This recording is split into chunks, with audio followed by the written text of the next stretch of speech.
4 दिन बाद आपके बीच में पोलिंग, और चौथे दिन तो इस समय तक वोट गिर ले, मगर एक एक सेकंड, एक एक मिनट अब कीमती।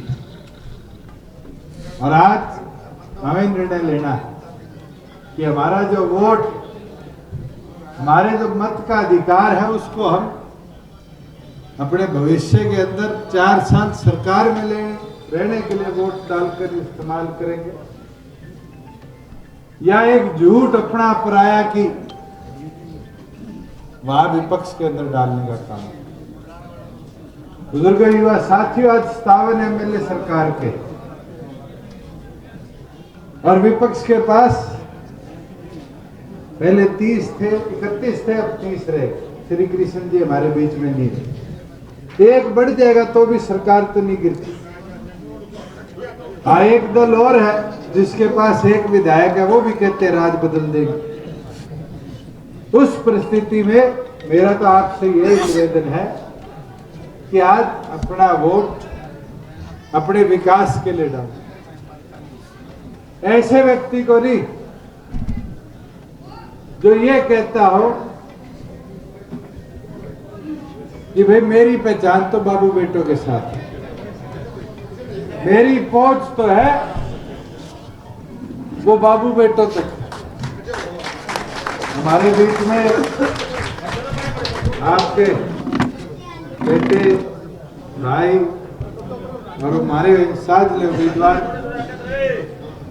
भाई योगेश्वर भी आ चुके हैं। जोरदार तालियों से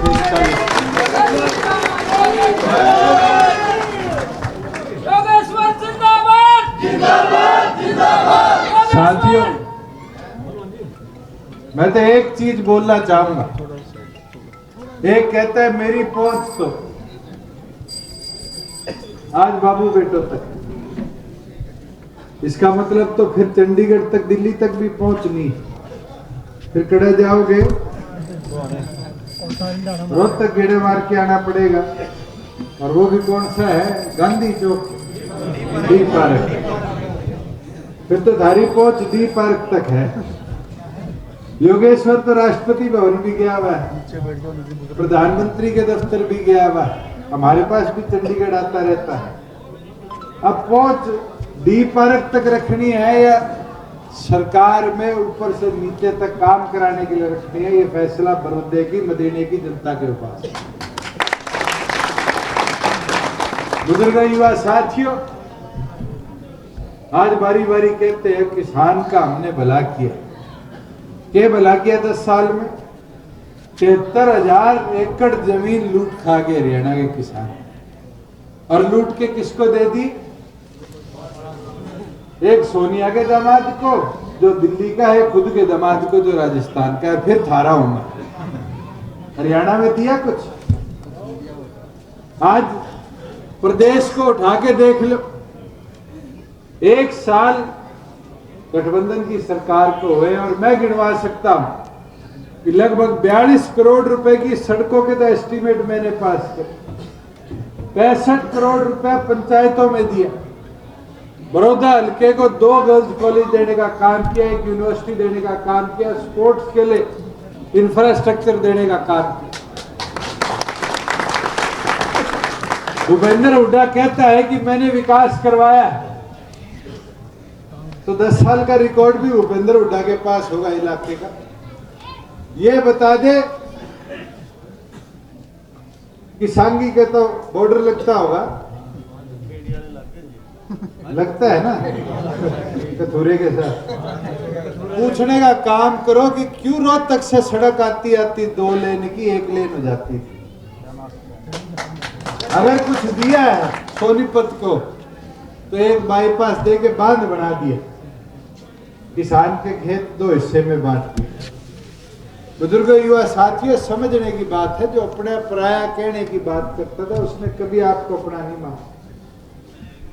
उसने तो अगर सोचा तो खुद की विधानसभा का सोचा या थोड़े की लोकसभा का सोचा। सोनीपत वालों को तो इतना कह कि मैं थारा हूं, वोट ठगने का काम किया। भूपेंद्र जी ठीक कह रहे थे, चलती हुई बस में चढ़ जाओ, जेब कतरों से बच के। जो देवकत्री का काम करने वाले लोग थे, आज उनसे सावधान रहने का मौका। और मैं तो इसलिए आज आपके बीच में आया हूं कि अब आपकी जिम्मेवारी, राज्य में हिस्सेदारी डालो, मजबूती से डालो, विकास कराना हमारी जिम्मेवारी।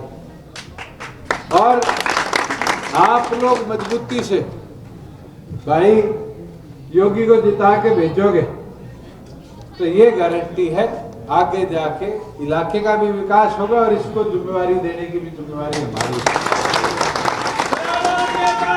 ताकत देने का काम करेंगे। बुजुर्गों, युवा साथियों, मैं तो एक निवेदन आपसे करूंगा कि आज मौका आप लोगों की वोट की ताकत में, उसका आप उपयोग कैसे करोगे वो आपने देखना। मगर जितनी मजबूती के साथ आप योगेश्वर को दुष्यंत मानकर, डॉक्टर अजय सिंह चौटाला मानकर, नरेंद्र मोदी जी मानकर जितनी ताकत देने का काम करोगे, उतने ही ऐतिहासिक बहुमत के साथ अपना विधायक चुनने का भी काम करोगे। मैं यही आग्रह करूंगा, दोनों संगठनों का साझा उम्मीदवार है।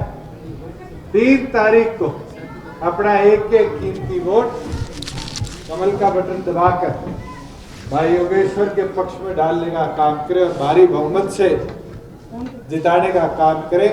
यही आशा और उम्मीद लेकर आज आपके बीच में हम सब आए हैं और यही उम्मीद करते हैं कि तमाम साथी आज से मंड जाओगे, जुट जाओगे, एक एक वोट की, जैसे नरमे में चुगाई करते और कच्चा कीड़ा भी नहीं छोड़ते ना बुट्टे पे, लाके छत पे सुखाया करते कि 3, 4, 5 दिन में फुटारा आ जाएगा तो दोबारा मंडी में जाके बेच आएंगे। तो चुनाव में तो वोट उससे भी ज्यादा निगरानी से संभालने पड़ते। कोई गांव में रुस्सा हुआ है और है मनाने का काम करो, कोई किसी और पार्टी में किसी का वोट देख रहे होगे खराब भी कर रहा होगा कोई, एक आधे होते हैं ना, इसमें भी ना डालूंगा, इसमें भी ना डालूंगा, तीसरे ने डाल के आऊंगा, होते हैं ना गांव में, उनने भी संभाल लो और एक एक वोट की चुगाई करके योगेश्वर के पक्ष में डलवाने का काम करो। मैं तो यही अपील करने आया था। मैं चाहूंगा